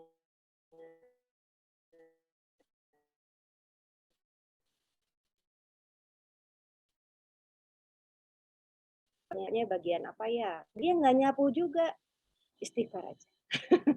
Gitu ya, percayakan terus sedikit gitu, tapi juga ya lama-lama akan terbangun trust gitu ya, apalagi ke teman. Kadang-kadang kan kita tahu ya, misalnya kadang-kadang susahnya gitu ya berteman adalah informasinya tidak hanya kita melihat lewat mata dan mendengar dari telinga kita sendiri. Kadang-kadang informasi yang nggak penting pun datang sama kita. Kita mah tahu si A tuh baik gitu ya, kerjanya bagus, tiba-tiba ada yang bilang, si A tuh ya begini-begini, nggak penting itu informasi tapi masuk, terekam oleh review. Jadi maksudnya kita harus Afifah belajar ya gitu untuk mendelegasikan sedikit lama-lama nanti kamu juga sudah terbiasa. Kalau percaya ya, mendelegasikan pekerjaan itu enak banget. Kita nggak harus 100% kerjaan di kita. Gitu. Jadi kita enak nih, kita sharing semua. Gitu. Itu enak Afifah ya. Bangga. Sila, terima kasih. Baik, Bu Helin, terima kasih atas jawabannya. Jadi intinya kalau dalam suatu kerjasama itu kita harus mempercayai anggota kita ya Bu dalam pekerjaannya. Nah mungkin untuk sesi tanya jawab sampai di sini saja Ibu. Dan selanjutnya ada sesi door prize. Ya, jadi kami memiliki door prize berupa e-wallet bagi 2 orang pemenang. Nah, mungkin saya ingin menanyakan kepada Bu Helin dan Bu Rofi nih, kira-kira siapa sajakah yang berhak untuk mendapatkan door prize tersebut? Mungkin dari masing-masing 1 orang. Dari pertanyaan terbaik ya. Aduh. Mangga. Siapa ya?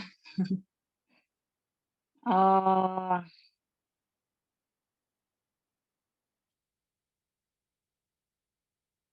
pertanyaan terbanyak saya nggak memperhatikan. Mungkin panitia aja ya.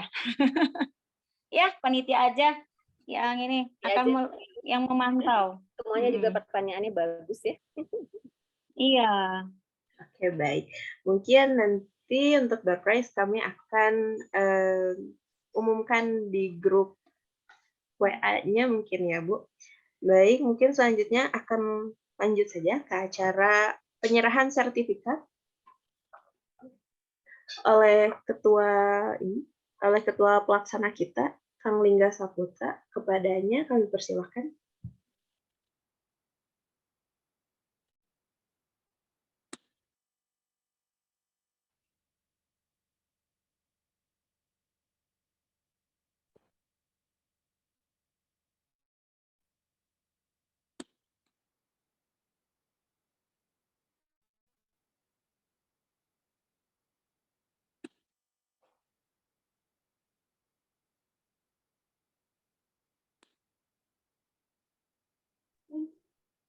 Oh, maaf Ibu, ada kesalahan. Penyerahan sertifikat akan diberikan oleh Ketua Umum Himpunan Mahasiswa Manajemen, yaitu Teh Nia Kurniawati. Kepadanya kami persilakan.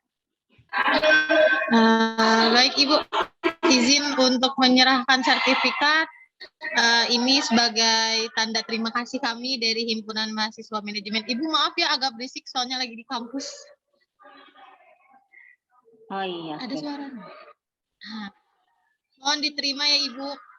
Oke, terima kasih pada panitia ya, ketua umum dan ketua pelaksana.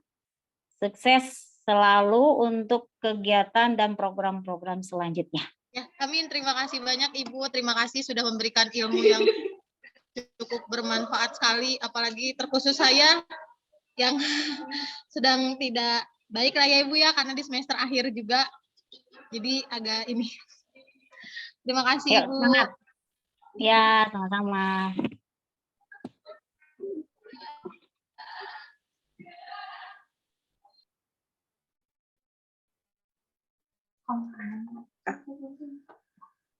Oke, mungkin kita juga ada satu sertifikat lagi nih untuk Bu Helin. Mungkin kepada Teh Nia, kami persilakan untuk menyerahkan sertifikat kepada Bu Helin.